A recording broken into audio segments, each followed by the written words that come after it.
Okay guys, if you're ready, we'll get started.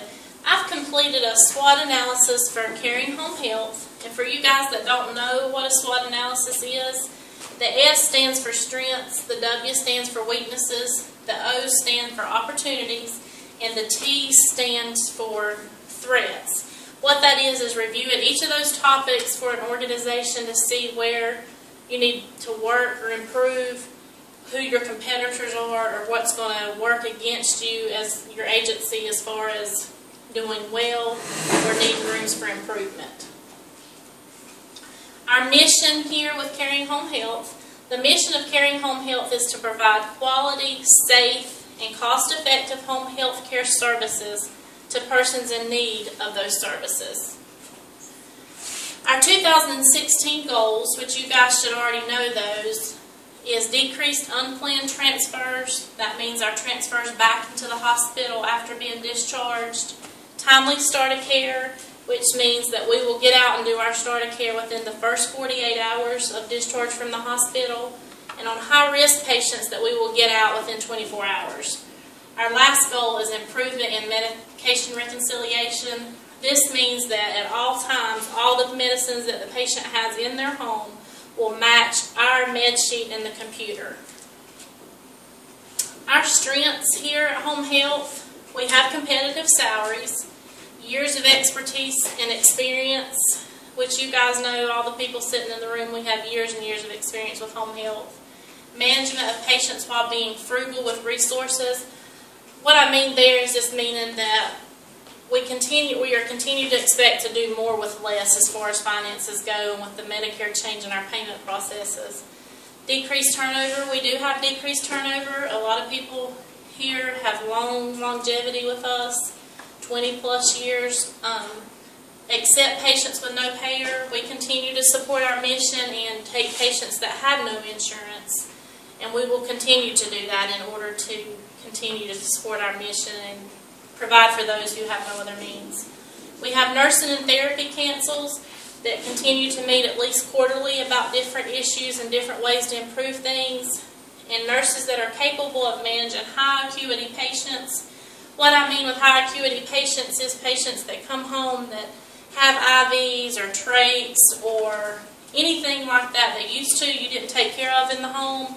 But now we're managing those in the home because the hospital is trying to get them out the door quicker. Weaknesses. Some of our weaknesses is lack of resources. Lack of Medicare funds, lack of everything that we need. One major thing that we have issues with is majority of these pharmacies, as far as like IV fluids for dehydration, they don't want to deliver unless it's actually a medicine that's going to be paid for. So we are working on where we keep those IV fluids readily available, where if a patient is dehydrated, we can get it out to the home in a timely manner to prevent patients from going back into the hospital. Another one is from an operational standpoint. Patients with no payer source is a weakness to the agency. That's not a weakness to our mission, but it's a weakness to the agency because those patients, it costs to provide those patients with care, and we're getting no funding for those. Sicker patients resulting in higher risk for rehospitalization, meaning that that's a double standard. We are expected to keep our patients out of the hospital, yet a lot of times they are coming home before they're ready to come home. The average length of stay at the hospital now is getting less and less, and so when we get these patients at home, truly they should have been kept in the hospital, and it's harder to maintain them in a home environment. Opportunities for us is to decrease our unplanned transfers, improve our medication reconciliation that we talked about. That's a tough one because it seems like no matter how many times we go out to the home and look at those med bottles, every time you go they'll pull another med bottle out of something. Whether it be under a bed or in a closet, they can always come up with something you don't have on that med list. So that's a tough one. Identify high-risk patients early, meaning if they come home and they're high risk, we need to know that ahead of time. So the hospital needs to let us know that so we can get out there timely, and then we can front load our visits, meaning that we're going to see them 3 days in a row to try to prevent rehospitalization. We excel in our value-based purchasing. Patient satisfaction, we do wonderful. I know each and every one of you guys provide excellent patient care. Sometimes we just don't document to prove that we're providing excellent patient care, but when you talk to patients, our patients are providing good feedback for us.